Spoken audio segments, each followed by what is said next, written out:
Na sziasztok, üdvözöllek titeket innen a Margit híd Budai hídfőtől, bár innen a háttérben ez nem látszik, de az igen, hogy itt van mögöttünk a Duna, ami hamarosan kijönt a rakpartra. Emiatt ugye óvintézkedés miatt lezárták már a budai, illetve pesti rakpartokat, valamint azért jöttem ki ilyen hamar filmezni, hiszen a mai naptól, szerdától egy újabb óvintézkedés lépett életbe, miszerint a H5-ös hévek már nem haladnak be a Battyányi térre, itt a felszínen végállomásoznak, mint ahogyan megfordulok és láthatjátok is, és ez egy különleges jelenet, hiszen itt nagyon ritkán szokták végállomásoztatni a héveket, egy-egy karbantartás esetén is legtöbbször leszokták vinni a felszín alá, és onnan szoktak visszaindulni a Battyányi téri irányú perronról.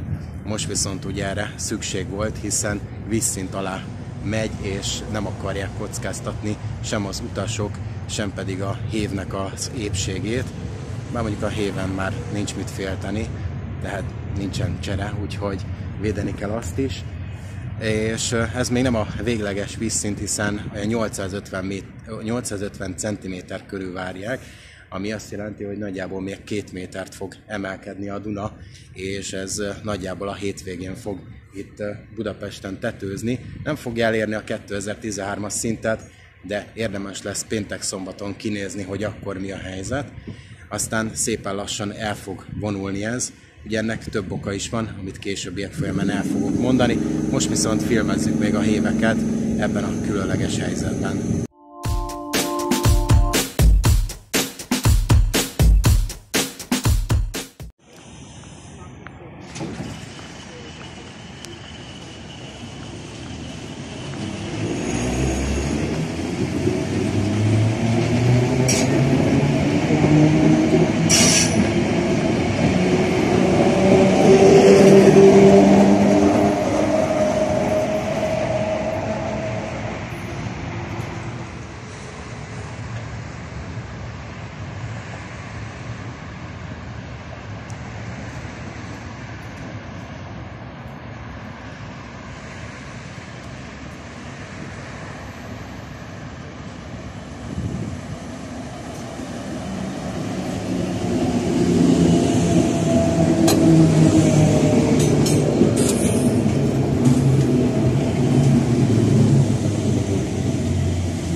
Pont nem a legjobb, mert ellenfény van, de hát nem tudok mit csinálni, a megállóhelyet nem tudom arrébb rakni. Nem tudom megkérni, hogy arrébb induljon. Próbáltam így beállni. Most fog indulni. Hát látjátok, még nagyon sokan szaladnak a hévhez, pedig már megkapta a szabadjelzést körülbelül fél perce. Úgyhogy jó lenne, hogyha szegény ki tudna haladni. De hát az utasnak mindig fontos, hogy felpasszírozza magát. Ugyanis ez az egy visszafordító vágány van, és a következő nem fog tudni beállni, hogyha nem halad ki időben.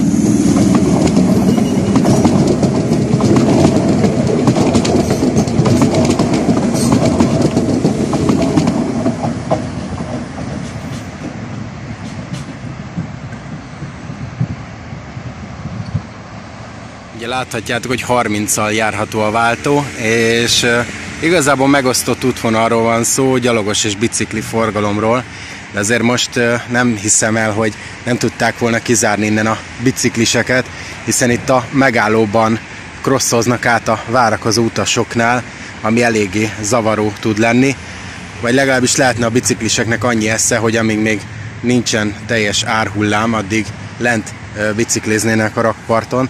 Láthatjátok, hogy itt van a két vörös tárcsa kihelyezve az alagút bejáratánál, innentől nem járható a pálya, nem is szabad behaladni semmilyen járművel, és egyébként majd meg fogom mutatni nektek, rengeteg homokzsákot felhordtak oda, hogy védjék a hévállomást. Jön is az újabb hévszerelvényünk, körülbelül 2 perc telik el a kihaladás, illetve a behaladás között. Nagyon jó megcsinálták a menetrendet, látjátok, hogy már a helytelen vágányról jön, 2 váltón át kell haladnia, érkezik is be.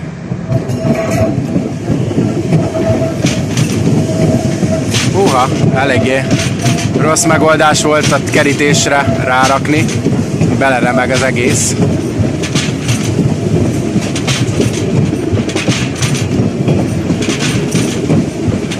Dübörög a hé. Ugye a Margit híd felszíni állomásának egy problémája van, hogy csak ez az egy esőbeálló van. Rengeteg emberre, és láthatjátok, hogy itt már védekeznek a homokzsákokkal, hogyha idáig felöntene, ami meg is fog történni, hiszen ha még kb. 2 métert fog emelkedni, akkor pont itt a homokzsáknak a aljánál lesz a vízszínnek a vége. Bár 2013-ban pont itt nem voltam kint, hogy dokumentáljam.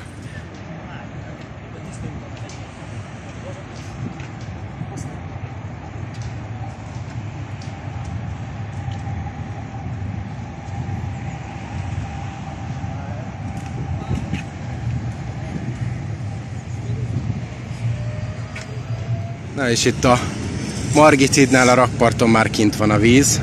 Ezen az oldalon valószínűleg ugye itt lejjebb van az egész. Látjátok, hogy szép lassan kúszik föl. Láttam reggeli híradást, akkor még a fél útpályáig tartott. Most már beöntötte az egészet, és közeledik a lépcső felé.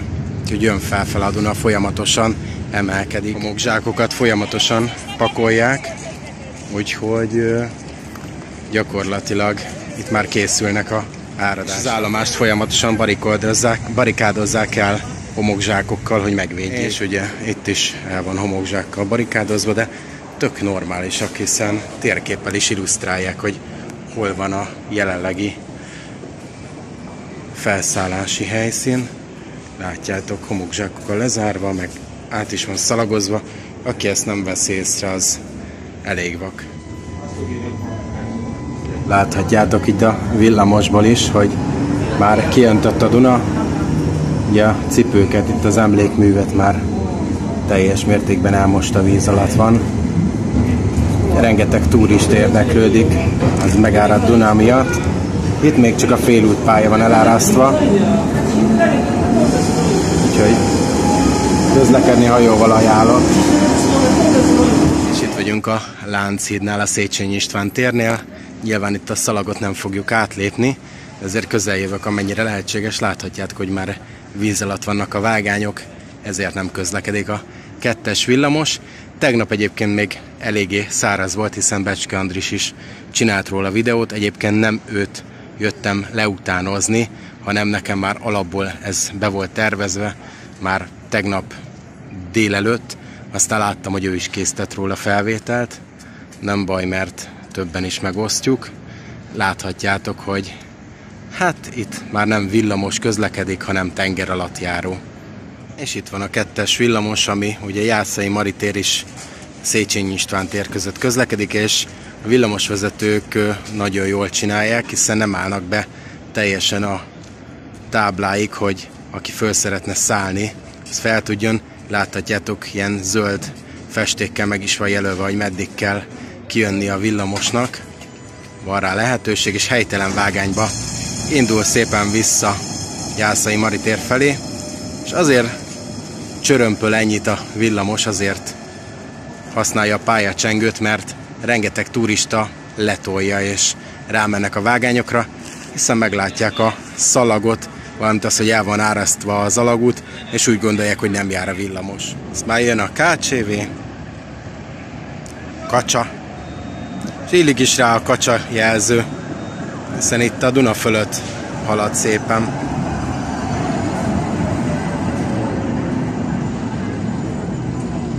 Nagyon szépen, komótosan kiszámolva beáll ide.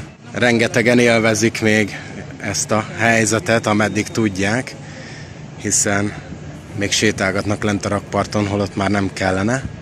De hát furcsa ez a látvány, hiszen ez minden évben tele szokott lenni turistákkal. Most viszont teljesen üres. Hajókat gondolom lezárták, úgyhogy azokra semmi esély nincs fölmenni. Látjátok, hogy itt van egy vendéglátó helység, ahol ugyan feltették a homokzsákokat, de jóval magasabb lesz a Duna állása, úgyhogy sajnos azt el fog önteni, akárhogyan próbálnak védekezni.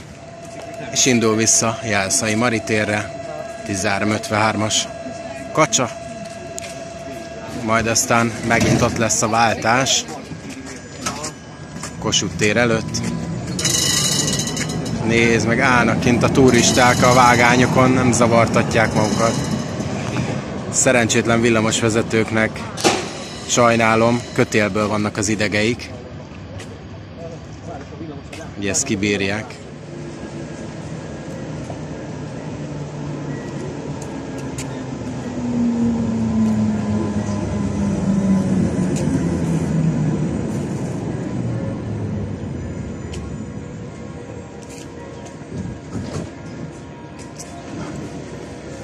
Na és innen felülről is megmutatom nektek, ott áll a villamos, itt pedig már víz alatt vannak a vágányok. Ez látszik jelenleg a 2-es villamos alagútjából, és ott van a vendéglátóhely, aminek már elérte a alsó szintjét a víz. Úgyhogy ennyi.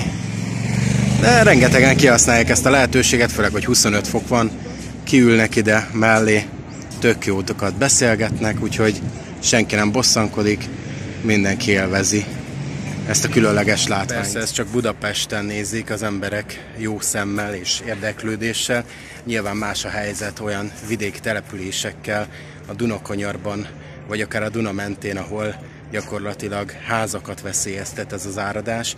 De hát gyerekek, fel lehetett volna készülni, 11 éve volt a legnagyobb áradás, csak sajnos vagy nem volt elég politikai akarat, vagy pénz arra, hogy akkora gátokat építsenek, hogy most már megvédjék ezeket a házakat. Úgyhogy ez egy természetes jelenség, nem kell miatta bosszankodni, érdeklődve fogjuk ezt figyelemmel követni, és ha magasabb lesz a vízállás, akkor még talán fogunk készíteni innen életképeket.